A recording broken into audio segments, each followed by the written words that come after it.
Married couples of Reddit, what advice would you give to engaged couple? The point of arguing is not to win, it is to understand where they're coming from and why this issue matters to them. Disagreements are best dealt with when viewed as the two of you versus the problem rather than fighting one another.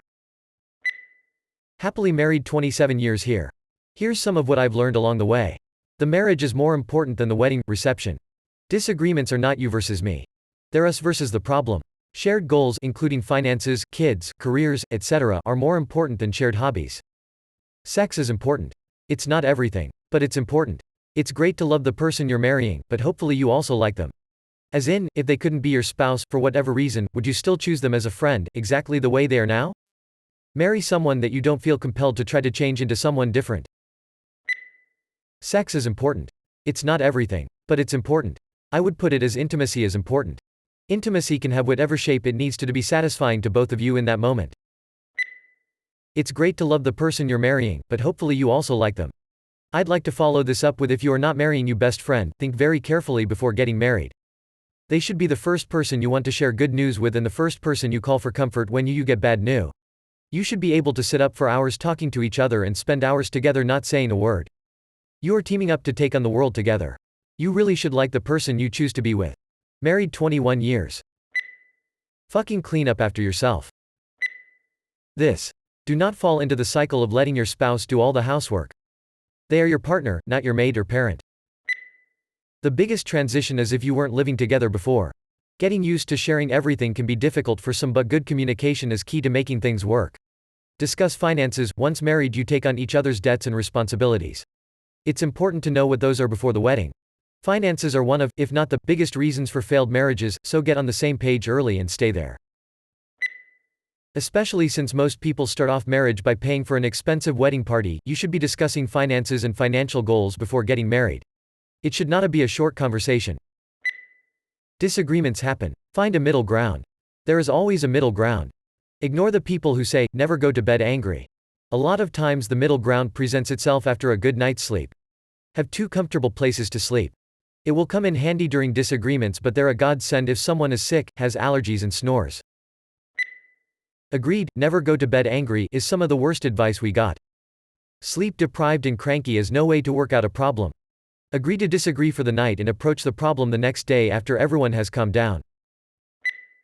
The only thing that will keep you together is the persistence of simply staying together in the face of all the boredom, pain, and troubles that will come. You will be bored. You will be in pain, and your relationship will be in trouble. During the bad times, you literally have to just say, how are we going to work this out? Together 14 years, married 3. It's okay to spend time alone together. Quite often, one of us will play video games, read, watch TV, etc. while the other is occupying their time doing something else in the same room or another. Don't mistake alone time with I don't want to be with you time. Let small things slide. Do things with your so even if you don't have an interest in it. My wife goes to baseball games with me even though I know she doesn't find it entertaining. Don't cheat. There is pretty much no coming back from that. Something will always be lost. Go to bed at the same time. Even if it just until she falls asleep. My wife goes to sleep around 10 p.m. on the weekends, I go to bed with her, then get back up and continue my evening once she is asleep. Spend time with your friends without your so. It's important to get away sometimes. Gratitude is key. This sounds easy, but let me explain. The key is that gratitude is not a balancing test. Don't just be grateful the extra things your spouse does, be grateful for every single thing. If you shop for food, then prep it, cook it, then clear the table, then load the dishwasher, then clean all the pots and pans, and then later your spouse empties the dishwasher, thank them for doing that, and feel it. To me, this is a hard thing for people to do, and it is such a huge part of the happiness in marriage. It leads to a feedback loop of appreciation for the little things as well as the big. It makes it more likely that your spouse will appreciate you and, unless you married a terrible person, far more likely that they will do more. You will also see more of the things they do. This isn't just stuff, but anything. Grateful for listening, for sharing, for sitting on the couch, for having your child, etc. etc. Anger is neither a reason nor an excuse for bad behavior. You will get angry, you will fight, but you should never insult, indulge in name-calling, throw things, or hit them. If you cannot or choose not to control what comes out of your mouth when you are angry, work on that first, get married second. My wife recently passed away from breast cancer, so I'm not technically married, but I have this advice: marry your best friend. The one you like to have random conversations with, that interests you. The one that makes you laugh a lot. The The one you can spend all your time with. The one who will support you in tough times and vice versa. You know, the one. Been married 17 years so far, together 20. Never rush marriage, at the end of the day it's really nothing more than a piece of paper, what really matters is in your heart. Second piece of advice, they better be your best friend or it most likely won't work out. This is someone you'll be spending the rest of your life with, if all goes as planned. And the older you get, the less friends you'll have and the more you'll spend with your significant other. If you're rich, a prenuptial should be mandatory. If you stay together, no harm, no foul. If you separate, well, you'll be glad you got one. You're a team. Act like it. Especially in front of the kids. Have separate activities. Once you become married, don't become Mr. and Mrs. Johnson, be Mr.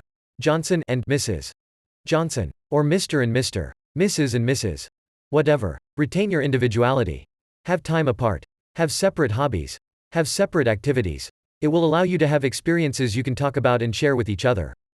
It will give you time apart so you don't feel smothered. It will give you an outlet to get away for a bit. Never stop being yourself. The married you for who you were, not who you would become. Don't lose that. Premarital counseling from someone great. When fighting, think of your entire relationship and ask yourself, is this going to matter over the course of the relationship? Probably not. A trick to getting out of fights is to tell each other how important this issue is to you. You can use the 1 to 10 scale. Ask your spouse, how important is this? Because to me it's a 4. It's even easier if you go first. Honey, this is a 9 to me, or this is a 2. Oftentimes we get into fights and don't know how to get out of them. It's never you against your spouse. It's always you and your spouse against the problem.